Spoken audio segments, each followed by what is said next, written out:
Assalamualaikum warahmatullahi wabarakatuh. Ini kami dari kelompok 4, program studi PGSD dari Universitas Muhammadiyah Sidoarjo, akan mempresentasikan tentang peran akhlak sebagai modal sosial bagi keberhasilan hidup seseorang. Dan sebelumnya, terima kasih kepada Bapak Dr. Supriyadi SPD MPD selaku dosen pengampu mata kuliah ibadah akhlak dan muamalah, serta rekan-rekan yang sudah ikut dalam presentasi hari ini. Di sini kami beranggotakan saya sendiri, Wahyu Setiarini, yang kedua Elda Aviana, yang ketiga Rizkina Mubaraka, dan yang keempat Lydia Nabila Rahma.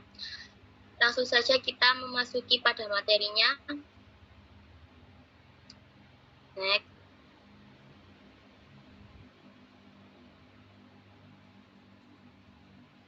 Untuk topik pembahasan pada presentasi hari ini tentang pengertian akhlak, perbedaan dan persamaan akhlak, moral, dan etika. Yang ketiga, sumber akhlak dalam Islam. Dan yang terakhir, akhlak sebagai modal sosial bagi keberhasilan hidup. Next. Untuk pengertian akhlak sendiri berasal dari bahasa Arab.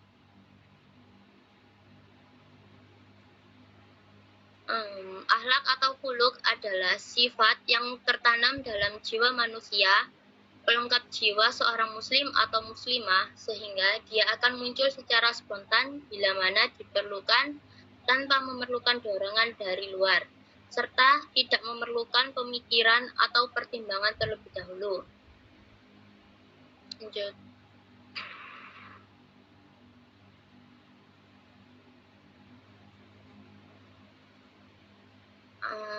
Menurut firman Allah pada surat Al-Ahzab ayat 21,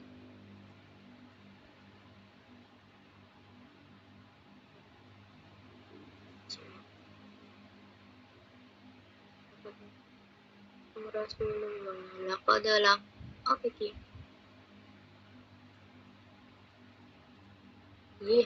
yang artinya sesungguhnya telah ada pada diri Rasulullah itu suri tauladan yang baik bagimu, yaitu bagi orang yang mengharap rahmat Allah dan kedatangan hari kiamat, dan dia banyak menyebut Allah. Quran surat Al-Ahzab ayat 21.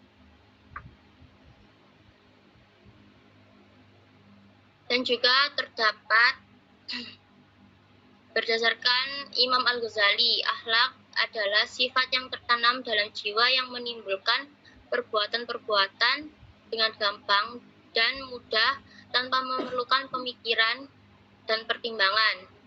Yang kedua, menurut Abdul Karim Zaidan, akhlak adalah nilai-nilai dan sifat-sifat yang tertanam dalam jiwa yang dengan sorotan dan pertimbangannya seseorang dalam menilai perbuatannya baik atau buruk untuk kemudian memilih melakukan atau meninggalkannya.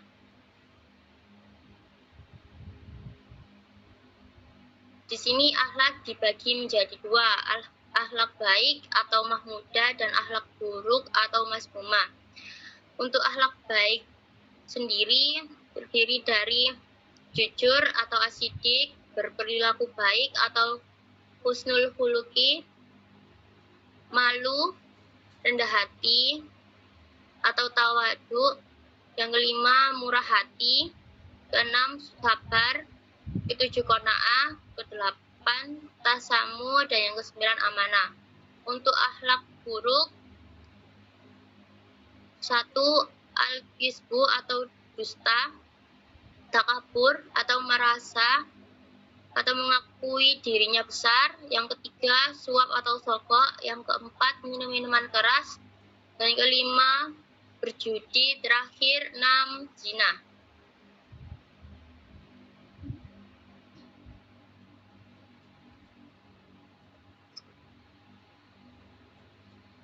Untuk etika adalah ajaran yang berbicara tentang baik dan buruk, dan yang menjadi ukuran baik dan buruknya adalah akal, karena memang etika adalah bagian dari filsafat. Moral sendiri adalah ajaran baik dan buruk yang ukurannya adalah tradisi yang berlaku di suatu masyarakat. Selanjutnya,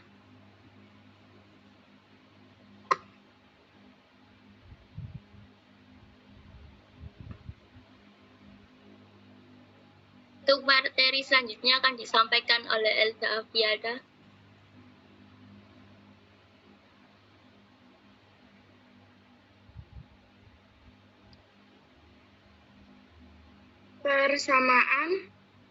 Persamaan pertama dari akhlak yaitu akhlak, etika, dan moral mengacu kepada ajaran atau gambaran tentang perbuatan, tingkah laku, sifat, dan perangai yang baik.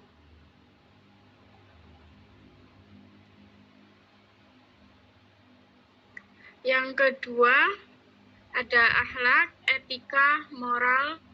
Moral merupakan prinsip atau aturan hidup manusia untuk menakar martabat dan harakat kemanusiaannya. Sebaliknya, semakin rendah kualitas akhlak, etika, moral seseorang atau sekelompok orang, maka semakin rendah pula kualitas kemanusiaannya. Terdapat persamaan ketiga, yaitu akhlak, etika, moral seseorang atau sekelompok orang tidak semata-mata merupakan faktor keturunan yang bersifat tetap. Statis dan konstan. Tetapi merupakan potensi positif yang dimiliki setiap orang. Untuk pengembangan dan aktualisasi potensi positif tersebut diperlukan pendidikan, pembiasaan, dan keteladanan, serta dukungan lingkungan, mulai dari lingkungan keluarga, sekolah, dan masyarakat secara terus-menerus berkesinambungan dengan tingkat konsistensi yang tinggi. Terdapat juga perbedaan dari ketiganya berdasarkan tolak ukur. Akhlak tolak ukurnya adalah Al-Quran dan As-Sunnah.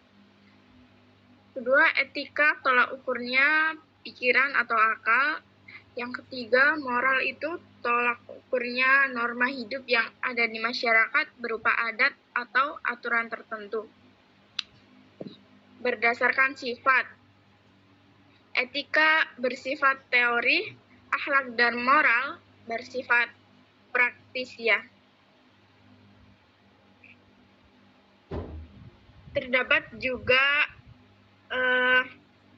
ayat Al-Quran tentang akhlak dan akidah.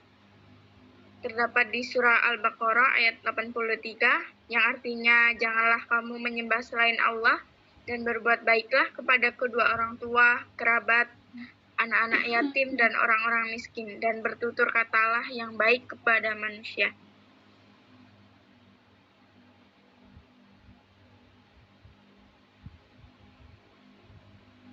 Untuk selanjutnya bab tentang sumber akhlak dalam Islam akan disampaikan oleh Rizkina Mubarokah.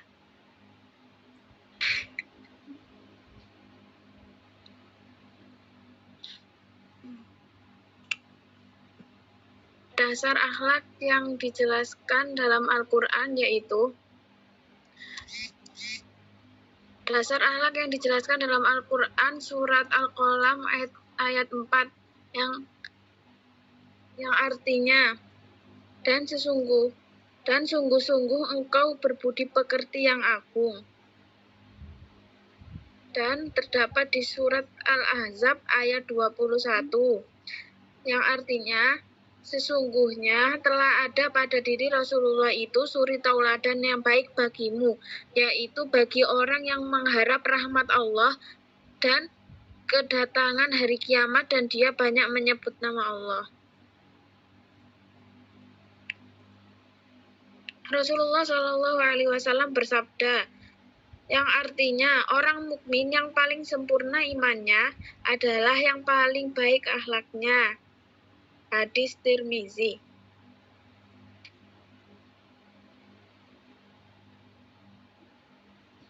Dan ada juga hadis yang mengatakan bahwasanya aku Rasulullah diutus untuk menyempurnakan keluhuran akhlak. Hadis riwayat Ahmad. Dan juga ada hadis, sungguh Rasulullah memiliki akhlak yang sangat mulia. Segala perbuatan dan perilaku beliau pedoman pada Al-Quran. Aisyah memberikan gambaran yang sangat jelas akan akhlak beliau dengan mengatakan, akhlak beliau adalah Al-Quran. Hadis riwayat Abu Daud dan Muslim.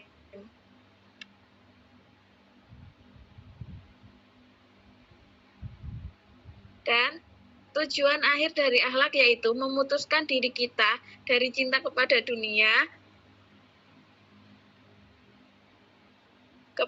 dunia dan menancapkan dalam diri kita cinta kepada Allah Subhanahu wa Ta'ala. Maka tidak ada lagi sesuatu yang dicintai selain berjumpa dengan zat ilahi Robbi dan tidak menggunakan semua hartanya kecuali karenanya. Imam Al-Ghazali.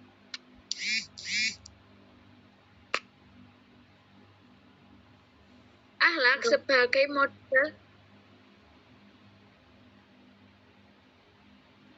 Untuk materi yang terakhir akan disampaikan oleh Lydia Nabila Rahma. Akhlak sebagai modal sosial bagi keberhasilan hidup seseorang. Dengan menerapkan konsep 7B, kita bisa menjadikan akhlak sebagai modal sosial bagi keberhasilan hidup. Konsep 7B adalah serangkaian prinsip yang dapat membantu seseorang meraih keberhasilan atau kesuksesan hakiki. Berikut ini adalah konsep 7B. Yang pertama, beribadah dengan benar. Beribadah dengan benar adalah perbuatan ibadah yang dilaksanakan dengan tata cara yang telah ditetapkan oleh Rasulullah. Beribadah yang benar mencakup memenuhi kewajiban agama dan mengikuti ajaran serta nilai-nilai agama. Yang kedua, bertakwa dengan baik. Takwa adalah keadaan pikiran dan hati yang senantiasa mengingat dan merasa takut kepada Allah. Dengan takwa yang baik, seseorang akan berusaha menghindari dosa dan melakukan kebaikan, sehingga hal ini dapat membentuk karakter dan memberikan paduan dalam mengambil keputusan. Yang ketiga, belajar tiada henti. Kesuksesan biasanya dipandang sebagai perjalanan yang terus berlanjut. Dalam hal ini, belajar tiada henti adalah penting. Terus meningkatkan pengetahuan, keterampilan, dan pemahaman tentang bidang yang diminati atau kehidupan secara umum atau akan membuka peluang baru dan meningkatkan kesempatan untuk mencapai kesuksesan. Yang keempat, bekerja keras dan ikhlas. Kunci utama kesuksesan adalah kerja keras dengan melakukan usaha secara sungguh-sungguh. Seseorang dapat menghadapi tantangan dan mencapai tujuan yang diinginkan. Penting juga untuk bekerja dengan ikhlas, tanpa mengharapkan imbalan atau pengakuan yang berlebihan. Karena tindakan tersebut membantu menjaga fokus dan tujuan yang lebih besar. Yang kelima, bersahaja dalam hidup. Bersahaja dalam hidup berarti hidup dengan sederhana dan tidak serakah atau keinginan yang berlebihan. Dengan hidup bersahaja, kita dapat mengelola keuangan dengan bijaksana. Tidak bergantung pada harta benda semata, dan tetap rendah hati dalam pencapaian kesuksesan. Yang keenam, bantu sesama. dan menolong berbuat baik kepada sesama adalah aspek penting dalam mencapai kesuksesan hakiki. Dengan membantu orang lain, kita dapat membangun hubungan yang baik, menciptakan jaringan sosial yang kuat, dan menumbuhkan kerukunan antar sesama manusia. Yang terakhir, bersihkan hati selalu. Menjaga kebersihan hati dan pikiran adalah prinsip penting dalam mencapai kesuksesan hakiki. Menjaga kebersihan hati dapat menghilangkan pikiran negatif, dendam, iri hati, dan sifat-sifat yang merugikan.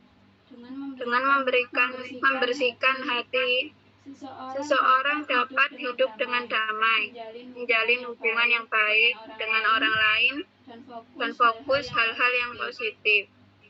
Dengan 7 konsep tersebut, kita dapat mengimplikasikan dalam kehidupan sehari-hari. Namun tetap dengan akhlak yang baik, maka kesuksesan akan dengan mudah kita dapat, baik kesuksesan dunia maupun akhirat.